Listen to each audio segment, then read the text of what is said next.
Bonjour à tous, j'espère que vous allez bien. Encore mes meilleurs vœux pour cette nouvelle année 2023. Aujourd'hui, on va parler d'un sujet qui est très important pour moi, c'est de savoir par où commencer un potager et dans quel type de potager on aimerait. Alors j'ai pris des notes exceptionnellement aujourd'hui, donc j'ai un petit pense-bête, parce que c'est un sujet très important pour moi. Donc en 2023, vous êtes amateur, vous désirez faire un potager, mais vous ne savez pas par où commencer, dans quel type de culture on souhaite faire. Parce qu'il existe plusieurs types de cultures. On a l'agriculture conventionnelle, l'agriculture biologique, celle-ci que je fais, et l'agriculture on va dire en permaculture, hein. Donc on va voir un peu ces trois étapes et comment elles se différencient et quels sont un petit peu les choix qui seraient la manière de cultiver qui correspondra en fait un peu à votre état d'esprit. Parce que ces trois cultures différentes, ben, c'est un peu selon vos ressentis à vous-même et ça on va voir un petit peu ensemble, hein. Donc c'est vraiment propre à chacun ces agricultures-là, enfin agriculture ou potagère, bref, voilà, toute cette partie-là, hein. Donc on va voir ensuite aussi le facteur de temps, d'argent et de pénibilité. Bah oui, un potager, ben, soit ça coûte, ça peut vous ramener de l'argent ou en perdre. Et pareil, de la pénibilité, hein, ben, si c'est plus difficile pour vous, plus facile, etc. Donc on va voir un peu ces trois façons de cultiver nos légumes. Déjà, vous devez vous décrire. Ah oui, qui êtes-vous? Donc votre façon de vivre au quotidien. Qu'est-ce qu'on est capable d'accepter ou non avec ces agricultures?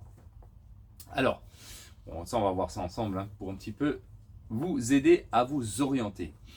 Alors, si vous n'êtes pas regardant sur la manière de faire et si c'est bon ou pas pour votre organisme, et si vous n'avez vraiment pas le temps d'entretenir correctement un potager, alors l'agriculture conventionnelle est fait pour vous. Mais je vais m'expliquer, hein, bien sûr, hein. Je vais vous dire à chaque fois les avantages et inconvénients de ces cultures, hein. Donc, alors, les avantages et inconvénients de l'agriculture conventionnelle, euh, c'est pour moi en fait celui qui prend le moins de temps et le plus rentable en termes de culture. Ça, c'est vraiment, voilà. Pour moi, ça restera comme ça. C'est celle qui est utilisée par l'agriculture intensive, etc., comme le nom l'indique. C'est pour un rendement maximum, maximum. Hein. Je veux un mètre carré ou on va dire un art de terrain. Bah, moi, voilà, je veux qu'il me produise un maximum, maximum. Je m'en fous. Voilà, c'est bon, pas pour moi, mais je veux un maximum de légumes, hein. Voilà, donc car en fait, vous allez utiliser toute la science chimique pour faire le boulot à votre place. Et oui, donc on n'est pas sur du bio, vous avez bien compris, on est sur du chimique. Voilà, voilà. Donc c'est une culture se basant sur la science et les molécules chimiques, donc pesticides, engrais chimiques, etc. Hein, là, on n'est pas regardant là-dessus. Moi, ce que je veux, c'est produire et m'embêter le moins possible, hein. Moi, voilà, hein. Donc c'est ceux-là que vous aurez le moins de pertes, hein, de légumes, mais le plus nocif aussi pour la santé, hein, parce que bah, vous allez ingurgiter des produits phytosanitaires. Bon, bah, c'est un choix, hein, chacun fait ce qu'il veut, hein, comme je dis toujours. Donc l'agriculture conventionnelle, il va un petit peu, vous allez travailler votre sol, hein, vous allez passer le motoculteur. Déjà là on a un travail du sol, hein, donc on passe le motoculteur. Une fois que c'est planté, pour éviter les mauvaises herbes, par exemple, on utilisera des espèces de granulés qui va former une couche de gaz sur les premiers centimètres de la terre qui empêchera la levée des mauvaises herbes. Donc hein, c'est encore du chimique. Voilà, vous ne voulez pas désherber, vous balancez ces graines, ça crée une fine couche de pellicule sur votre terre, ça empêche les mauvaises herbes de pousser, mais bon, voilà, c'est du chimique, hein, encore une fois, hein. Ou bien un traitement par pulvérisation. Donc on va pulvériser aux endroits précis de là où il y a des mauvaises herbes, hein, des herbes indésirables. Donc on va traiter avec des produits phytosanitaires, hein. Idem pour les maladies. Voilà, si vous avez des maladies sur les plantes, bah, c'est facile, hein, pulvérisateur, on met le dosage, on épanse ça dessus, terminé, on rentre chez soi.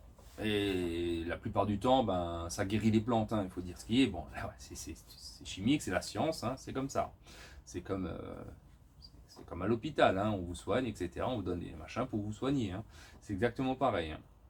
Alors, par contre, financièrement, c'est pas donné, hein, car tout ce qui est chimique, hein, ben, ces produits comme ça, donc ça coûte relativement cher à l'achat, hein. C'est des produits quand même assez onéreux, hein. Par contre, en termes de travail, ben, c'est le plus simplifié. Ah oui, en fait, c'est la chimie, la science qui va travailler pour vous, hein. Vous mettez dedans, vous êtes tranquille, hein. Vous épondez ça pendant presque 2 mois, vous n'avez pas une mauvaise herbe qui a poussé. Donc, voilà, c'est comme ça travaille pour vous. Parce que de ce côté-là, une fois que vous avez planté, vous avez fait vos plates-bandes, etc., vous mettez ça, vous traitez, tranquille, hein, ça pousse quasiment, pratiquement, entre guillemets tout seul. Il faut quand même intervenir, il faut arroser, etc. Mais disons, de ce côté-là, vous n'aurez pas à vous embêter à arracher vos herbes qui prennent un temps fou, hein, je le rappelle, hein. Donc, et là, donc voilà, et qu'est-ce que je voulais dire encore, financièrement, ouais, c'était pas donné, c'est ce que j'ai dit, excusez-moi, hein, moi, je suis pas un très bon orateur comme certains, je prends des notes, c'est plus facile pour moi. La grandeur du potager sera réduite. Eh bien oui, mais du coup, puisque vous aurez moins de pertes, vous aurez besoin de moins de terrain. Et voilà, ça c'est clair, hein. Plus c'est facile, la productivité est amplifiée, plus vous pourrez réduire votre terrain. Donc si vous avez un petit terrain et que vous n'êtes pas regardant sur l'état, sur la chimie, etc., bah, faites ça, hein. Ça, chacun, encore une fois, fait ce qu'il souhaite. Ensuite, le deuxième point, c'est cela que moi j'utilise, c'est l'agriculture biologique. Alors, la façon du sol, la façon du travail du sol sera à peu près la même chose que le conventionnel, hein. Sauf que nous n'utiliserons aucun produit issu de la science moléculaire, hein, donc aucun pesticide, aucun engrais. On va vraiment chercher sur quelque chose de beaucoup plus sain pour notre santé, hein. Alors pour moi, c'est le plus rentable, hein, concernant le budget et la récolte, hein, des trois façons de faire, c'est-à-dire par rapport à la conventionnelle, la biologie et la permaculture. Pour moi, la biologie, c'est la plus rentable en termes de pour santé et également rentabilisation de nos cultures, hein. Alors, pour le travail du sol, ben, on utilisera aussi un motoculteur, hein, ça ne nous dérange absolument pas. Mais nous utiliserons surtout des géotextiles fibreux ou plastiques contre les mauvaises herbes. Voilà, on ne va pas mettre des granulés chimie, on va vraiment poser des bâches, hein, comme vous pouvez voir, j'en ai pas ici, je ne sais pas si vous voyez derrière là. Par terre, j'ai de la bâche, voilà, pour éviter l'apparition d'adventices, hein. Voilà, alors tout apport de terreau, etc., bah, ce sera bio, hein. L'engrais liquide ou granulé, bah, ce sera bio. L'engrais liquide bio, granulé bio, du fumier, etc., ce sera toujours bio, hein. Par contre, on luttera contre les nuisibles, hein, qu'on verra contre la permaculture, c'est un peu différent, hein. Donc tout ce qui est limaces, rongeurs, en gros, on ne fera aucun partage avec la nature, hein. On essaiera de rentabiliser un maximum ces légumes, hein. Je vais rentabiliser un maximum mon terrain. Voilà. La grandeur du terrain sera plutôt moyen. Donc là, on va avoir besoin d'un terrain légèrement plus grand que le conventionnel, parce que là, on va avoir quand même un peu plus de pertes, hein. Donc voilà. Puisqu'on est quand même en bio, la production sera un peu réduite, mais quand même tout de même importante, hein, faut pas croire, hein. Mais on pourra avoir plutôt un terrain moyen de 100 mètres carrés pour produire pour environ 3-4 personnes ces légumes durant toute l'année, hein. Il n'y a aucun problème si vous le faites correctement, hein. Alors, le travail sera légèrement plus conséquent que le conventionnel, hein. Bah oui, c'est sûr, parce qu'il faudra venir désherber à la main, etc. Il faudra entretenir un peu mieux, plus souvent la plante, hein. Mais, ce sera meilleur pour votre santé, puisque vous n'aurez pas de produits chimiques. Vous n'allez pas ingurgiter ça. Donc voilà, après je ne vais pas rentrer dans tous les détails, mais en tout cas, vous pouvez comprendre le système. Et ensuite, je vais terminer avec le troisième point qui est assez... c'est l'agriculture permaculture. Alors, pourquoi elle est clivante? Enfin, les gens, c'est vrai que quand on parle de la permaculture, il y en a qui sont assez, qui le prennent très mal. Pourtant, il faut dire les choses comme elles sont, hein. Après, chacun fait ce qu'il veut. Mais bon, je vais quand même un peu parler de la permaculture. Elle est bien différente, mais tout de même proche du bio, hein. On est sur les mêmes visions, c'est-à-dire manger sain, sainement. Voilà, sainement, on va aller aussi dans la permaculture. Hein. Parce que voilà, c'est un choix un peu plus nature. On va chercher encore plus loin sur la nature. Hein. Donc comme j'ai dit, peut-être je vais en faire chez certains, mais je trouve que c'est une agriculture qui est quand même poussée un peu à l'extrême, hein, idéologiquement. Hein. Je vois certains, c'est même presque, je dirais une croyance, hein, c'est voilà, c'est la permaculture, mais par contre c'est le partage avec la nature, donc on est vraiment lié constamment à la nature, c'est le respect vraiment global de toute la nature, ça il faut leur laisser, hein. Mais c'est très, très difficile des fois de dire nos opinions là-dessus sur ces fameuses permacultures. Hein. Alors déjà niveau production, on sera relativement plus bas, étant donné qu'on accepte les limaces, hein, qui vous bouffent la moitié de vos cultures. Hein, vous n'allez pas mettre de produits anti-limaces, etc. Tant pis, on les laissera vivre, hein, ils boufferont la moitié de nos cultures. C'est un choix, hein, c'est encore une fois. Ou tout autre animal, hein, on va le laisser vivre ensemble. Hein. C'est pourquoi, si vous observez, alors oui, les différentes chaînes YouTube permaculture, vous verrez que des gens avec des terrains de malades, c'est-à-dire ils vont avoir 300 mètres carrés, 1000 mètres carrés, enfin, regardez bien, hein, vous verrez, c'est des grandes étendues. Donc la permaculture, c'est bien dans le sens que vous avez du terrain. Donc oui, on peut faire la permaculture, parce que si vous avez 10 arts de terrain que vous allez cultiver, et que vous êtes 2 ou 4 personnes, vous n'allez jamais pouvoir consommer tout ce que vous produisez sur votre terrain. Donc effectivement, si la moitié, ma foi, elle part pour les animaux, c'est pas grave, hein, eux, ils sont contents, vous êtes contents, vous avez la bonne conscience, etc. Hein. Par contre, je trouve que c'est beaucoup de charge de travail, entre guillemets, surtout au début, puisqu'on va apporter des quantités énormes de matière végétale pour structurer votre terre. Donc si vous avez une terre un peu de mauvaise qualité, avec de l'argile, etc. Donc on va ramener des tonnes, des tonnes, des tonnes d'apport végétal pour faire une terre plus légère. Hein. Donc on va faire comme ce qu'on appelle des buts lasagne. Hein. On va mettre voilà, des feuilles, du végétal, des couches comme ça, de bois en bas, etc. Donc on va vraiment faire des structures de 50 cm, voire pratiquement 1 mètre, parce qu'à la fin, quand ceux-là auront décomposé, ça va vous donner 1 cm de terreau. Hein, sur 50 cm, vous allez récupérer 1 cm de terreau. Donc vous voyez, il faut des années aussi pour avoir une terre très structurée, très qualitative, quand on veut faire de la permaculture, hein, quand on veut changer la nature du sol. C'est pour ça que la biologie, ce que moi je fais, je retourne mon terrain, je casse la structure de mon sol, je rapporte du sable, un peu de terreau s'il le faut, du fumier, etc. Donc ça va m'alléger tout de suite le terrain. Donc en 1 an, moi je peux directement cultiver. Or, si vous vous dites, moi je garde mon terrain comme il est, c'est de la merde, c'est de l'argile, mais je m'en fous, je vais faire mes buts de lasagne, et bien ça me prendra 10 ans pour faire ma structure de mon sol. C'est un choix, hein. Encore une fois, c'est un choix. Hein. Voilà. Au niveau des engrais, ce sera sous forme animale ou humaine. Hein. Donc fumier d'animaux, toujours pareil, hein, bio, urine d'humain. Alors bien sûr, vous pouvez voir le potager d'Olivier.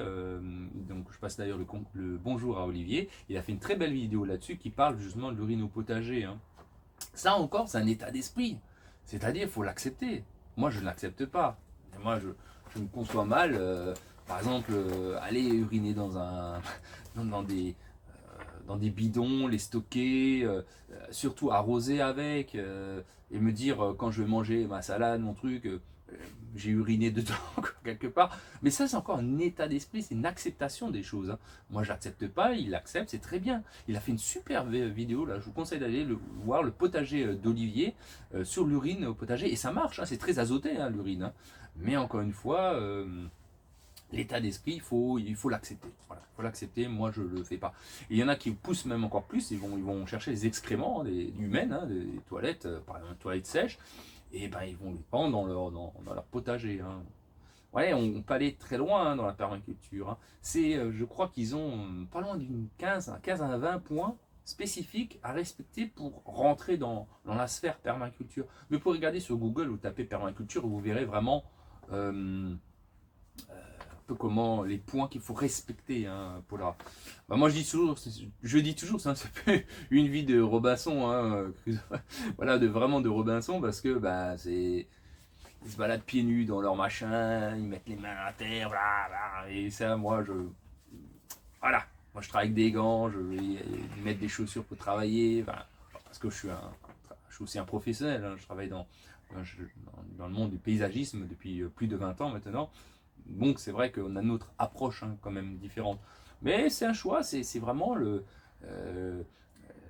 voilà, d'être en symbiose avec la nature, hein, clairement. C'est un respect total de la nature. Mais je trouve que les rendements sont beaucoup plus faibles, hein. Regardez un petit peu, hein. Moi, ma chaîne, vous la voyez tout de suite, puisque je vous montre mes récoltes.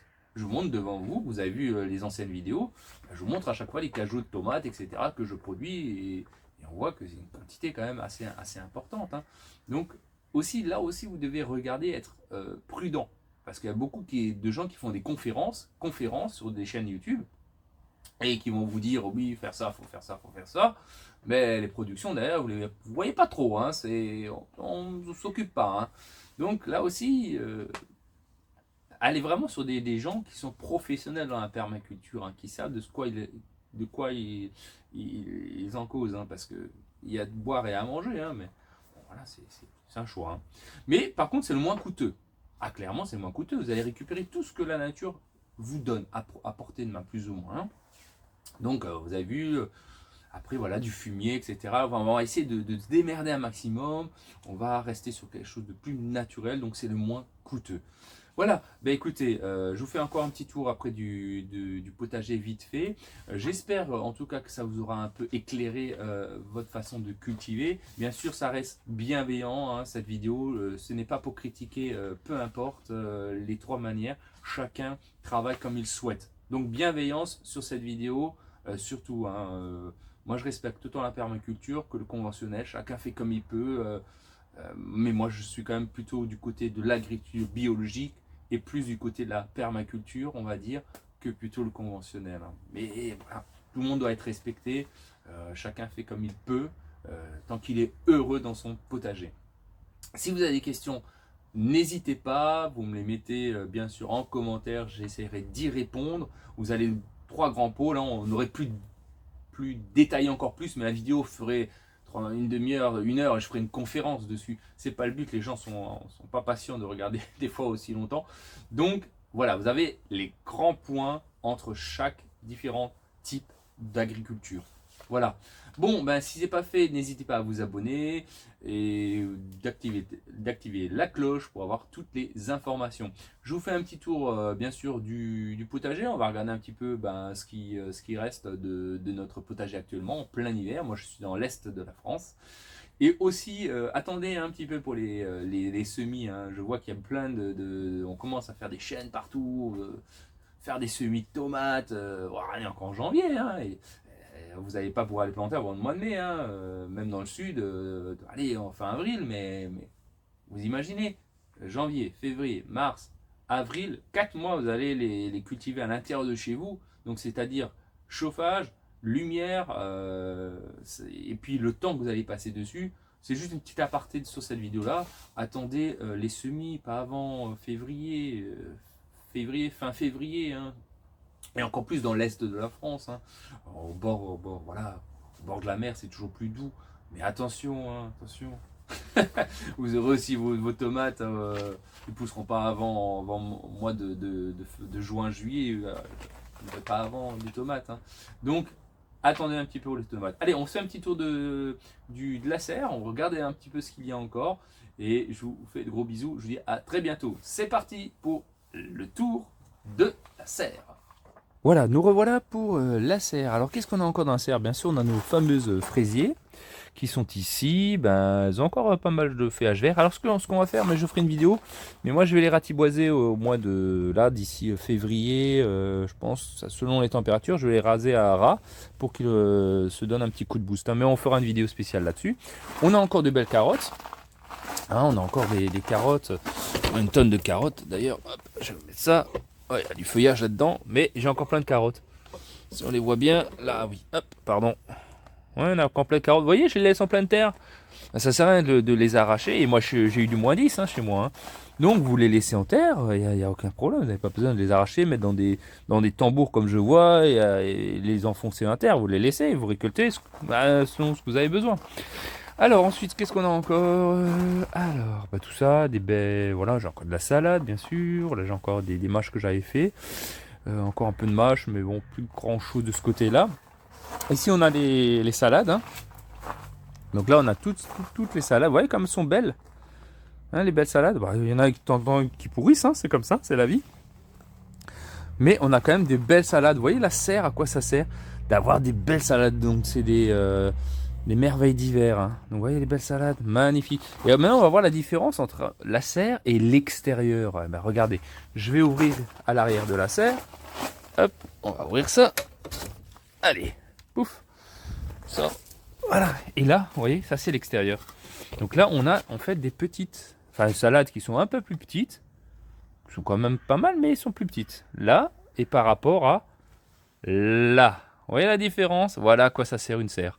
Bon, bah c'était juste un petit passage. Voilà, je n'ai pas grand chose à part des salades et des carottes actuellement dans mon potager parce que c'est ce que je mange, hein. Les choux et tout ça, moi je n'aime pas. Mais voilà. Allez, sur ce, je vous dis à très très vite. On se retrouve pour des nouvelles aventures dans le potager. N'hésitez pas à vous abonner. Très bonne journée. Au revoir.